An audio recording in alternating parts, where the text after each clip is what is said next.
समीरा ने जब पुरानी दुकान में एक गुड़िया देखी तो उसे अजीब सी खिंचाव महसूस हुआ। गुड़िया का चेहरा बेहद सुंदर था, लेकिन उसकी आंखें गहरी, जैसे कुछ छुपा हुआ हो। समीरा ने उसे खरीद लिया, यह सोचकर कि यह एक साधारण गुड़िया है। घर आकर उसे एहसास हुआ कि गुड़िया की आंखें कभी भी नहीं झपकती, जैसे वह उसे घूर रही हो। रात को जब समीरा सोई तो उसे लगा कि गुड़िया उसके कमरे में चल रही है। वह डर गई, लेकिन सोचा कि यह बस उसका कल्पना है। हर रात यह सिलसिला चलता रहा। गुड़िया की आंखें उसे बुलाने लगतीं, जैसे वह उससे कुछ कहना चाहती हो। एक रात समीरा ने गुड़िया को उसके पलंग पर देखा।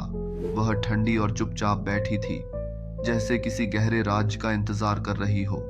समीरा ने जिज्ञासा में गुड़िया को उठाया, तभी उसे एक ठंडी सांस का एहसास हुआ।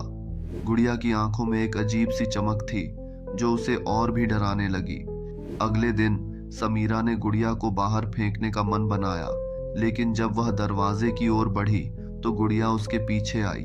उसके चेहरे पर एक डरावनी मुस्कान थी। जब समीरा पलटी तो गुड़िया गायब हो चुकी थी। उसके हाथ में सिर्फ एक नोट था, जिसमें लिखा था, तुमसे मिलना था, अब मैं हमेशा रहूंगी। यह सुनकर समीरा की आत्मा तक कांप गई और उसे एहसास हुआ कि वह अब कभी अकेली नहीं रहेगी।